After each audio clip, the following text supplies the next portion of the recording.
So many of domestic workers or housemates fall sick and they wonder what what happens when they visit the hospital. And some of them they end up keeping silent without telling their bosses, thinking that they might not take them to the hospital because maybe the bill will be high or what. In today's video, I want to share with you my first experience at the government hospital here in Saudi Arabia as a domestic worker, so that if you are planning to come, or if you are a domestic worker here in Saudi Arabia, you will not fear anymore.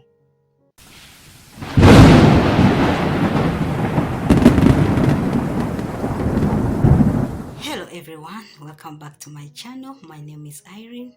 I'm from Uganda, working as a domestic worker or housemaid here in Saudi Arabia. I'm a proud housemaid.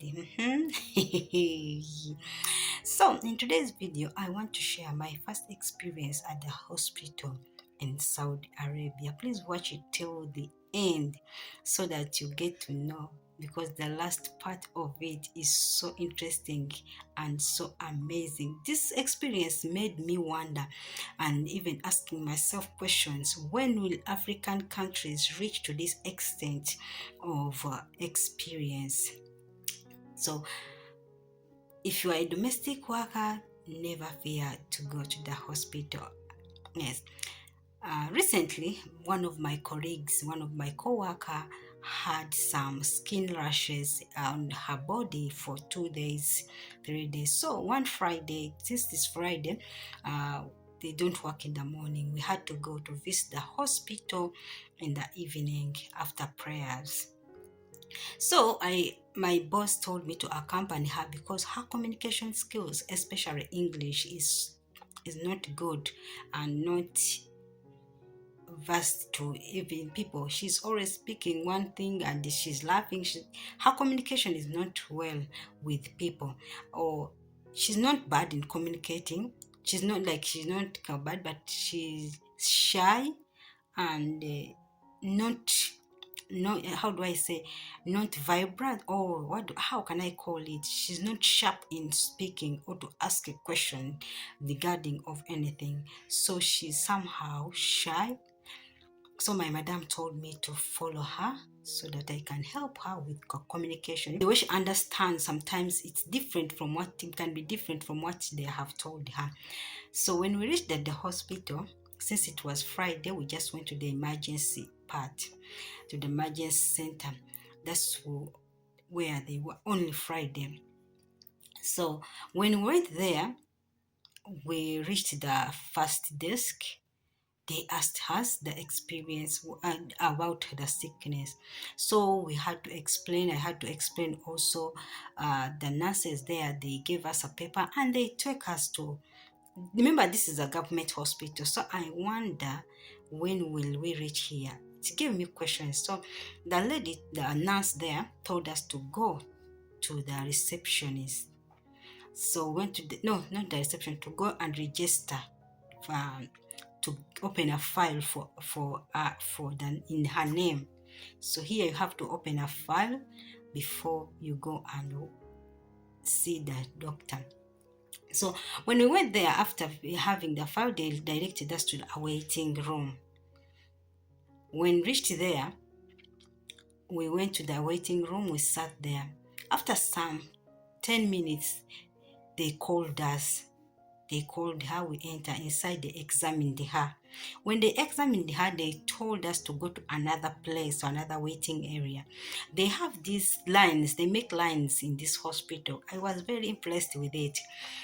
So they just tell you, follow the yellow line, follow the green line, follow the red line, follow the blue line, depending on your sickness, or depending on where you are in the next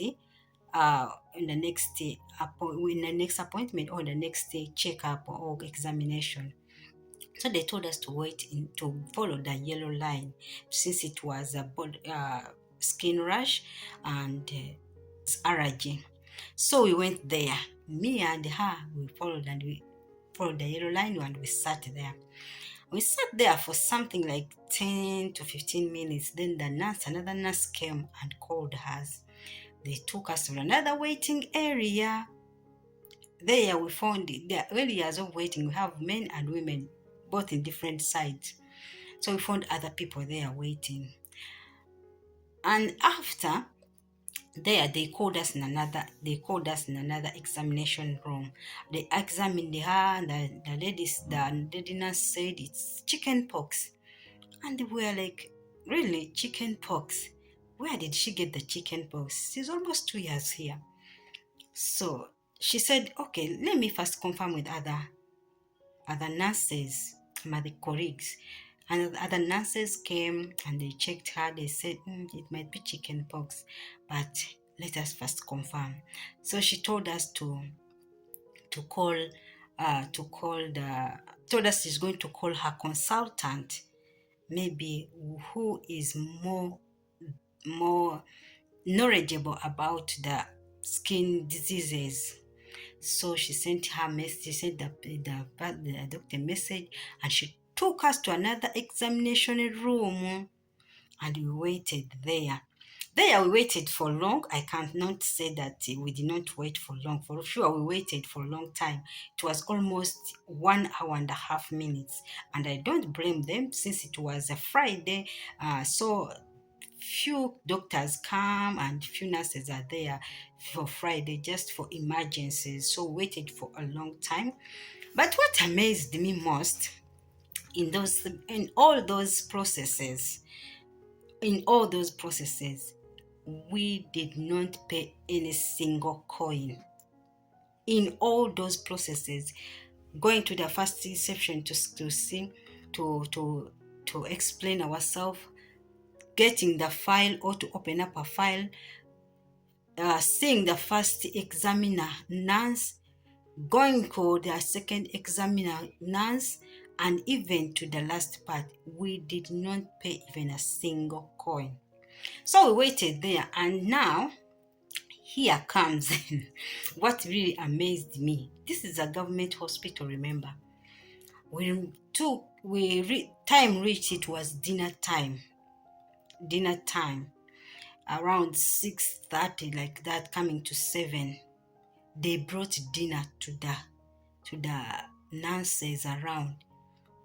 And what amazed me is that even us, patients around there, and us who are, what do we call those, us who accompany the sick people, my dear, they gave us food. The patients who were there and us, even me. But me, I did not accept the food because I'm not so good with Arabic foods. Most of their foods, I don't eat them. Most of their foods, I don't like them because of some spices they put. So I told them I don't like, but they said you can give you sandwiches. I said it's okay. So it was like really, when will my country reach to this extent that I have to pass through the processes without even paying a coin, but still be taken care of like someone who has paid money, like someone who is very special? And they are talking very nicely. These nurses were talking very, very nicely, very nicely. And they are going, they go in numbers, the first one, second one, third one, not like in my country where sometimes if you don't have money, you can spend even the whole day. You come in the morning and spend the whole day without even being examined. But here I'm a housemaid. I did not come with my boss. We did not come with our bosses. We only came two, and the driver. And the driver stayed in the car. So we had to do it by ourselves. So this lady, after dinner and his prayers around 7:10, that's when the consultant came, the medical consultant came. When he came, he examined my co-worker. After examining her, then we left. then he told us to go to the pharmacy. We go to the pharmacy. So they direct you and they tell you, follow this line, you go to the pharmacy. So when you went to the pharmacy, when you are going to the pharmacy, you pass where emergency patients are, those from accidents, where. I looked at the hospital and I said, wow, if Uganda can reach even a small inch of this care, a small inch, just a small inch of this care in the hospitals, especially government hospitals, maybe most lives would be saved. So, guys, don't be there. You are sick and you keep quiet. These government hospitals are free. They are free. Most of us, we fear to tell our bosses that we are sick, and we end up being sent back home or failing to work because we are sick, because we have not received the medication. This gave me the courage to ask even for myself, because me, I have some burning for my breast. So I had to ask them, how, if I want to come for my breast examination, how can I do it? So they told me I have to go to the health center, the primary health center. From there, they open a file for me, they examine me, then they are the ones who will send me to the hospital. They will make for appointment for me for the hospital to have x-ray for my breast. And I'm like, why do most of our housemaids keep quiet if these services are still here? For sure, kudos to the government of Saudi Arabia. Kudos to the families, to the government of Saudi Arabia. Because I did not see disrespect that if this one is a housemaid, I cannot take care of them. They have to stay behind you after. Because even Saudi citizens were there, but they were taking us in line, one after the other, one after the other. Not that this one is a madam, which no, which is missing in our hospitals. It's missing in our hospitals. So, guys, I urge you, all our domestic workers, stop keeping quiet. So, after everything, we went to the pharmacy, and when we reached the pharmacy, they told her they had already told her that it's chicken pox. So when we reached the pharmacy, they told us that the medication is not in stock as per now. So they wrote the medication to her, and we went and buy the medication. The medication was not even more than 15 real. So we buy the medication and we came home. So my lesson in this, I learned that sometimes keeping silence for healthy problems is not good. Speak it out respectfully to your bosses. And try to follow doctors' prescriptions. Don't stay silent. Speak respectfully with your bosses and tell them, please, I'm sick, can I go to the hospital? The more you keep quiet, the more the sickness becomes a problem.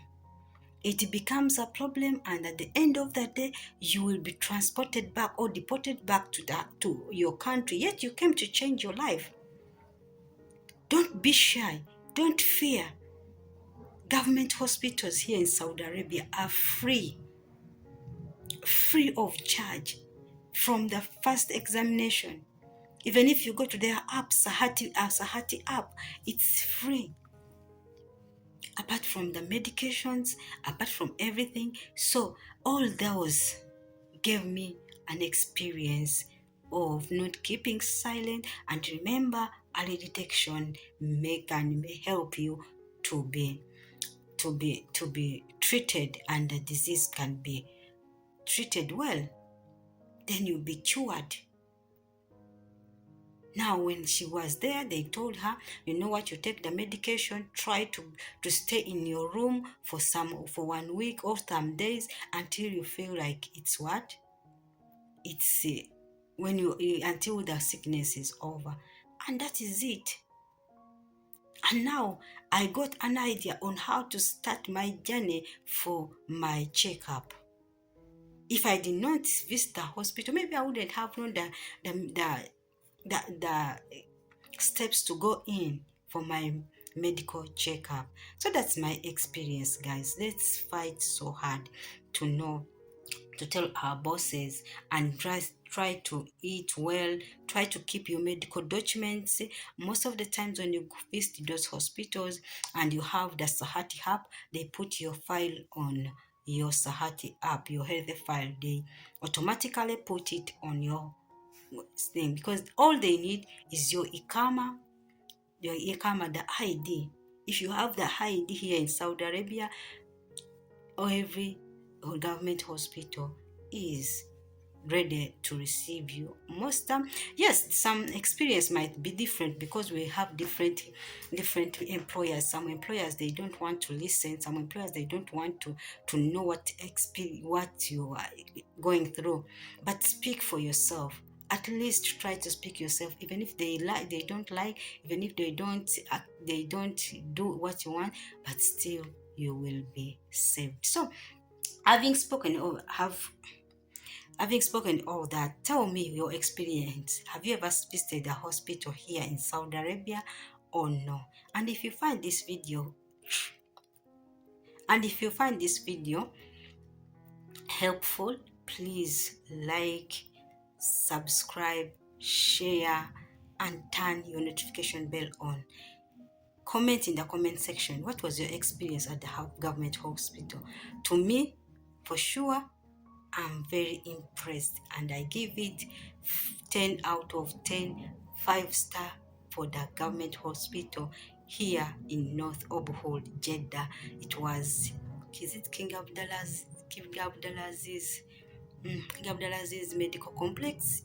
It's near here from my house. It's only 15 minutes, and I was really impressed. So I'll tell you more.